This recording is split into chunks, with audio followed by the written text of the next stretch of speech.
Today's My Health segment brought to you by Choose for Health, the world's first superfruit seed vegetable antioxidant chewable dietary supplement.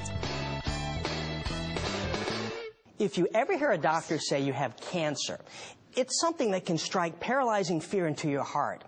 But imagine if you were told that not only once, but twice. Then imagine that the second time you heard that deadly diagnosis, the doctors were actually wrong.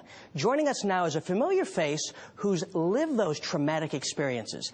Actress and New York Times best-selling author, Suzanne Somers. Suzanne, welcome to the show. And I'd like to say how thankful I am that those doctors were wrong. And not as thankful as I am. Well, we're talking with you today about your new book, Knockout, which contains your interviews with doctors who are actually curing cancer and information that you've gathered about how you believe we can prevent getting cancer in the first place. Now, your book focuses mostly on alternative medicine, not that traditionally accepted chemotherapy and radiation, so it's a bit controversial.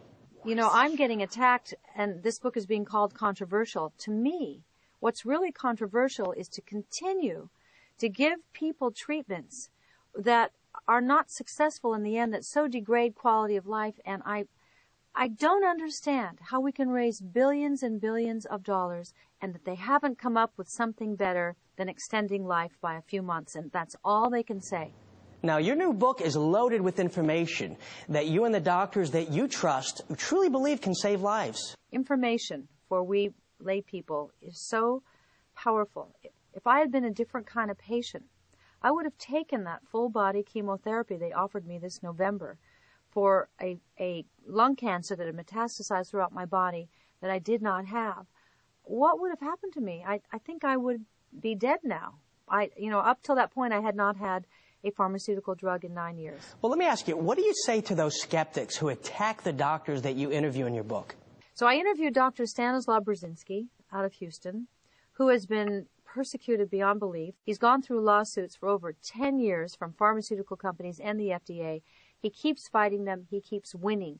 The big trial in 97, all his hundreds and hundreds of patients marched in front of the Houston courthouse saying, "Don't take away my medicines. He saved my life. He saved my son's life." And he fought the FDA and won. That speaks volumes to me.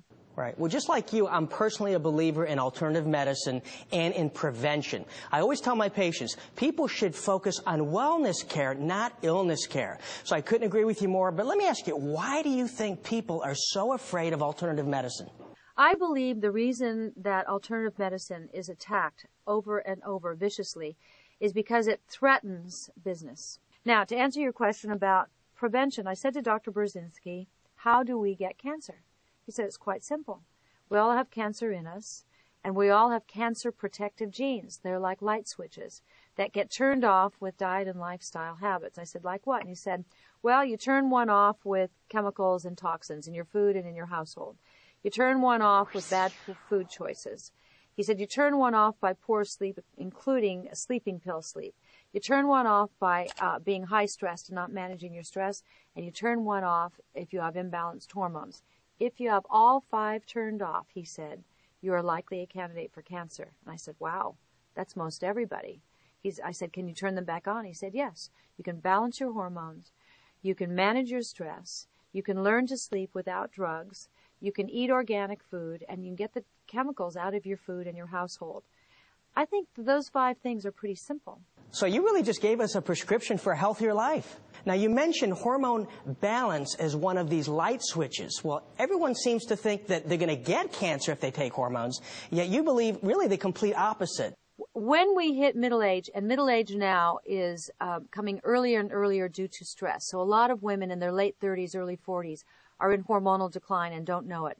Our doctors don't study it in medical school because medical schools are pharmaceutically funded, so they don't teach them about natural, non-patented hormones. When you restore yourself to hormonal balance through a blood test, and I think the best way is a 24-hour urine test out of Metametrics, which I have nothing to do with, you can fill the tank to exactly what your individual needs are in terms of achieving optimal health. You get your sex drive back. You get to sleep 8 and 9 hours a night like I do. You get your energy back. You lose the weight. The body itches go away. Your hair comes back. It gets lustrous and shiny. You get less wrinkled. You just have a greater joie de vivre. And I'll tell you, to be a full-grown, middle-aged woman with all those qualities, with our wisdom and perspective, bioidentical hormones have made this the best part of my life that I've ever lived, and I'm 63. Wow, 63 years old. Let me tell you, you are doing something right, Suzanne. Thank you so much for being on the show. I'll tell you, I wish we could do an entire show together. You got great information. Me too. Let's do it sometime. Sounds like a plan. You are truly a passionate healthcare advocate, and we wish you continued good health. Thank you, Dr. Friedman. If you'd like to ask me a health question, just go to our website, thebalancingact.com, and check out Ask the Doctor. And I will see you again next week.